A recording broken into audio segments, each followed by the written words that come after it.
Oke, assalamualaikum warahmatullahi wabarakatuh. Perkenalkan nama saya Muhammad Budi Nasrullah dengan 3 digit NIM terakhir 112 dari Teknologi Rekayasa Otomasi Angkatan 2024 Universitas Diponegoro. Di sini saya akan menjelaskan untuk modul ke-10 pada praktikum sistem embedded dengan judul modulnya yakni Free RTOS Advanced. Oke, yang pertama event group dan bit flag dan sinkronisasi multiple.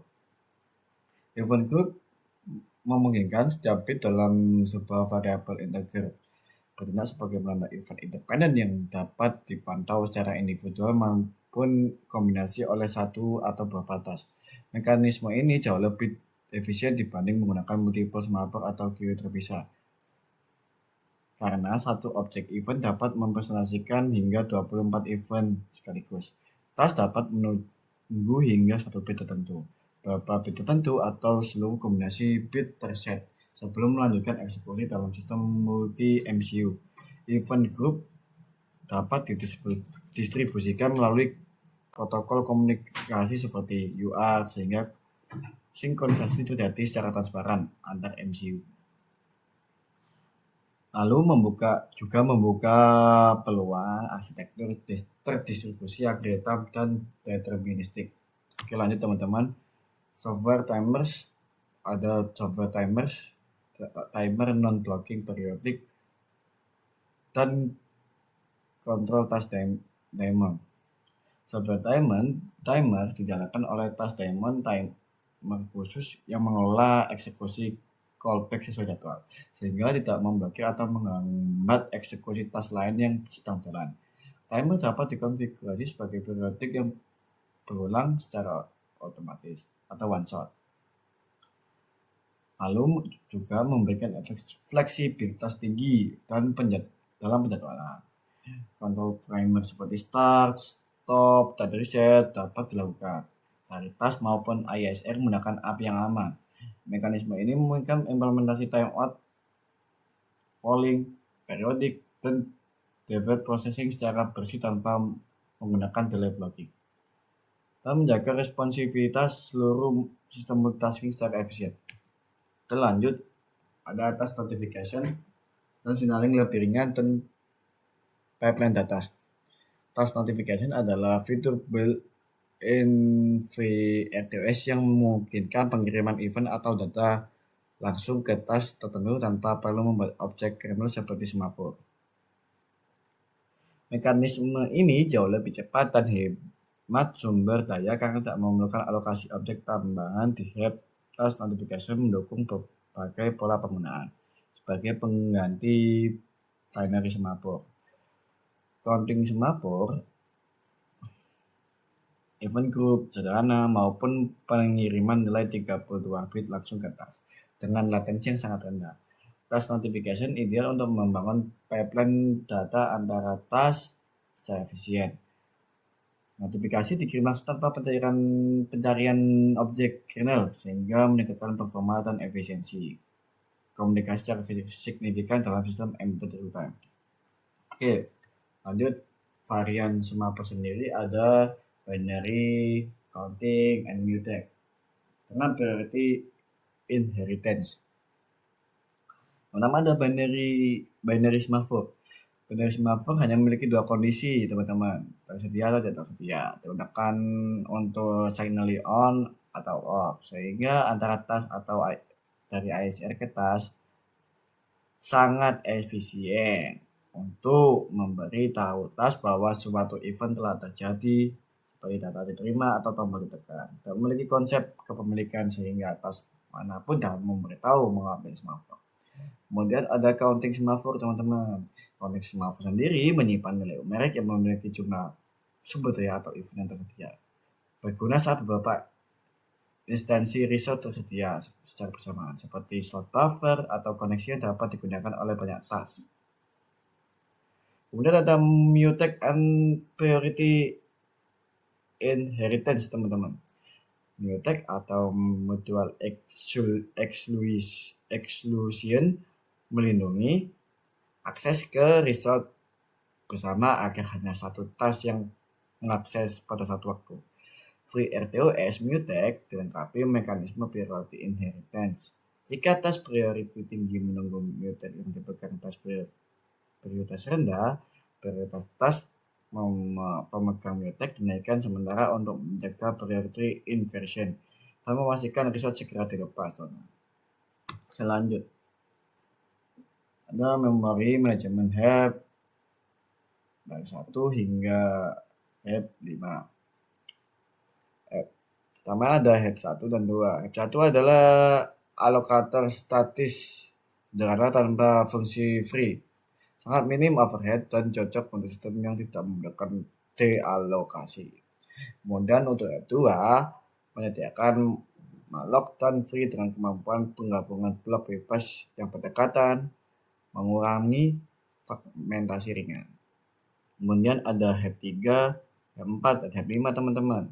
Heap 3 menggunakan malloc dan free standar dan dari library C dengan thread safety wrapper. Kemudian heap 4 menawarkan algoritma best fit advance dengan penggabungan blok bebas yang lebih agresif. Dan terakhir lalu untuk heap terakhir ada heap 5 yang mendukung alokasi di beberapa region memori fisik yang berbeda, ideal untuk MCU dan memori terfragmentasi secara hardware. Oke, yang terakhir ada fragmentasi memori teman-teman. Fragmentasi ini terjadi ketika alokasi dan dealokasi berulang menghasilkan blok memori kecil yang tidak dapat digunakan. Strategi mitigasi meliputi pilihan heap yang tepat, menggunakan static allocation untuk objek tetap, dan monitoring sisa heap secara berkala agar aplikasi tetap stabil dan jangka panjang.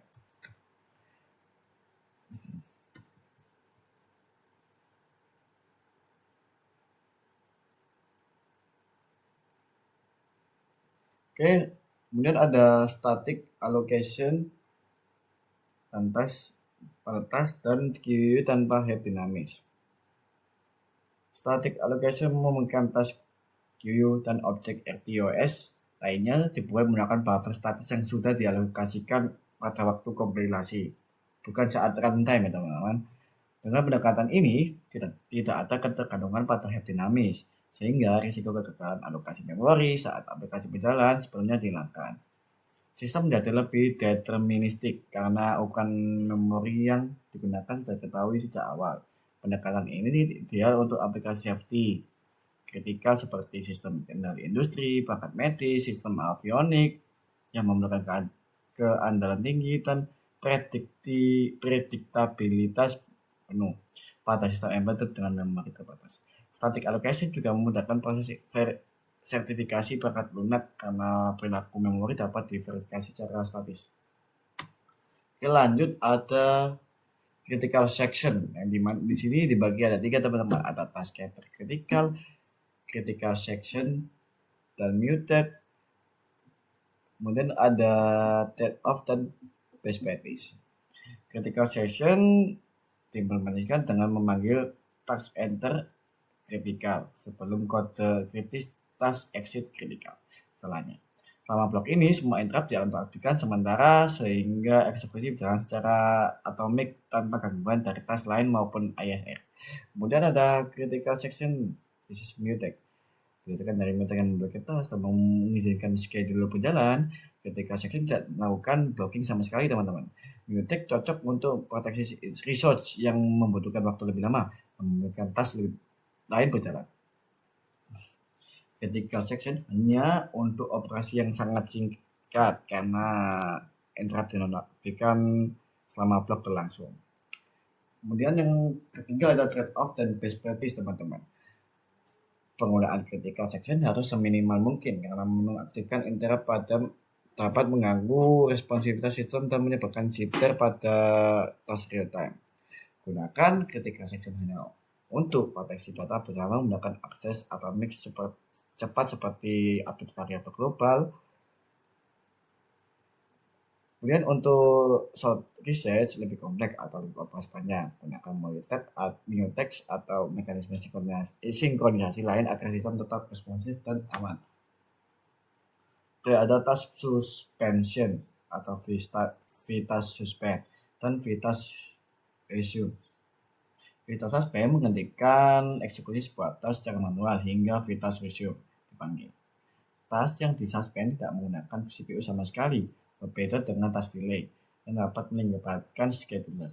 Mekanisme ini berguna untuk debugging, penghematan daya, dan kontrol alur eksekusi secara eksplisit. Best practice yakni hindari mensuspend task yang memegang mutex atau busuk bersama untuk mencegah deadlock. Oke, lanjut teman-teman. Ada message buffer yang dibagi 3. Yang pertama ada pesan variabel dan data otomatis, yang kedua ada efisiensi non-blocking, yang ketiga ada pengelolaan pesan besar.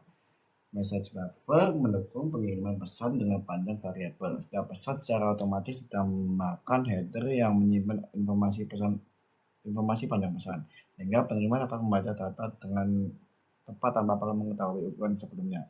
Mekanisme ini sangat fleksibel untuk berbagai skenario komunikasi data. Dirancang untuk komunikasi paket yang tidak.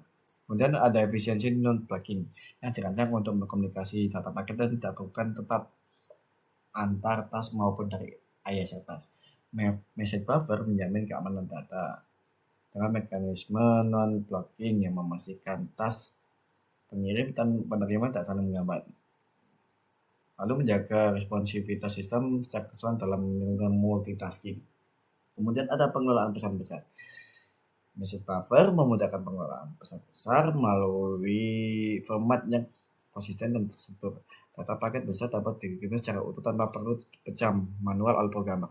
Cocok untuk aplikasi yang memudahkan transfer payload kompleks seperti protokol komunikasi, data sensor besar, atau paket jaringan embedded. Oke, lanjut. Yakni ada 3 bagian ke stream buffer hingga aliran byte continue dengan trigger level. Stream buffer adalah objek komunikasi free RTOS yang dirancang untuk mengirim dan menerima data sebagai aliran byte berkelanjutan tanpa batas, bukan pesan tetap. Tidak seperti QU yang bekerja dengan item bukan tetap, sistem buffer memungkinkan pengiriman data dalam jumlah byte yang bervariasi secara fleksibel. Fitur trigger level memungkinkan task penerima hanya diberinya ketika jumlah byte tersedia di buffer sudah mencapai ambang batas minimum yang ditentukan, sehingga menghindari pemrosesan yang terlalu sering dan meningkatkan efisiensi. Stream buffer sangat ideal untuk aplikasi komunikasi UART, audio streaming, data serial continue, atau protokol komunikasi lain yang menghasilkan data secara terus-menerus.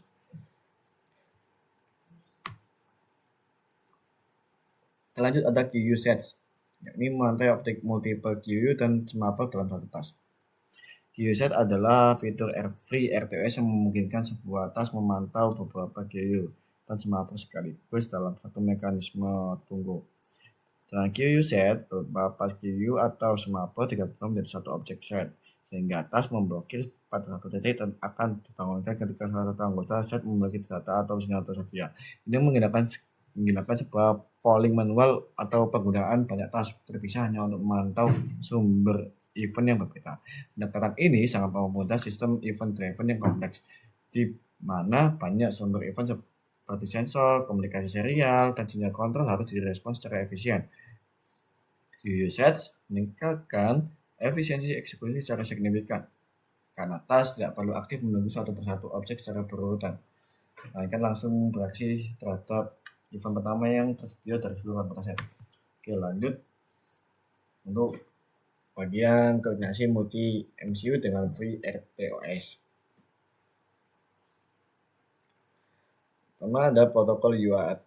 MCU berkomunikasi via UART menggunakan protokol khusus yang dirancang untuk sinkronisasi dan pertukaran data antar node.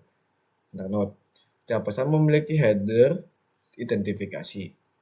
Lalu ada juga payload data dan checksum untuk integritas. Protokol ini memastikan pengiriman pesan yang andal dan turut meskipun berjalan di atas narrowware serial sederhana, sehingga koordinasi antar MCU dapat dilakukan secara deterministik dan real-time. Kemudian ada RTOS objek terdistribusi. QU, semaput, dan event group dapat direplikasi atau sinkronisasi antar MCU melalui lapisan abstraksi komunikasi. Task pada satu MCU dapat memicu event atau mengirim data ke task pada MCU lain secara transparan. Lanjut ke arsitektur distribusi real time dengan koordinasi multi MCU berbasis FreeRTOS. Sistem embedded dapat dibangun sebagai jaringan node cerdas yang bekerja secara paralel dan terkoordinasi. Setiap MCU menjalankan FreeRTOS secara independen, namun tetap tersinkronisasi melalui protokol komunikasi. Arsitektur ini membuka peluang sistem terdistribusi yang scalable, fault toleran, dan memenuhi persyaratan real-time ketat untuk aplikasi industri, robotika, dan IoT. Oke, dan akhir ada ringkasan fitur Advanced Free R2S. Yang pertama ada sinkronisasi dan komunikasi. Event group untuk sinkronisasi sendiri, ada multiple event dengan big flag. Task notification sebagai signaling ringan dan pipeline data. QU sets untuk memantau banyak QU dan semafor dalam suatu task secara efisien. Kemudian yang kedua ada timer dan memory alokasi. Software timer dan blocking dengan task daemon, heap management heap 1 hingga heap 5 beserta strategi mitigasi fragmentasi, lalu static allocation untuk sistem safety critical tanpa dynamic heap. Lalu yang ketiga ada control task dan multi MCU teman-teman. Yang ini for binary counting mutex dengan priority inheritance. Lalu critical section task suspension untuk control runtime, magic buffer, stream buffer, dan koordinasi multi MCU via UART dengan RTOS objek terdistribusi. Oke, lanjut ke video simulasi. Lanjut untuk video simulasi pada kelas 10. Ini nampilin program untuk FreeRTOS Advanced. Ini adalah cara kerjanya, kurang lebih seperti itu proses runningnya. Oke, kemudian video selanjutnya.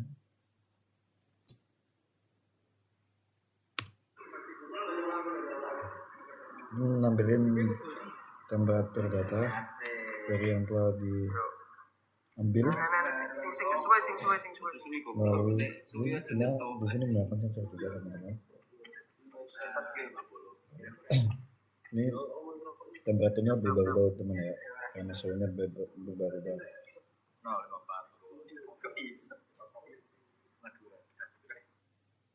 Oke. Selanjutnya untuk video selanjutnya ini ada konfigurasinya.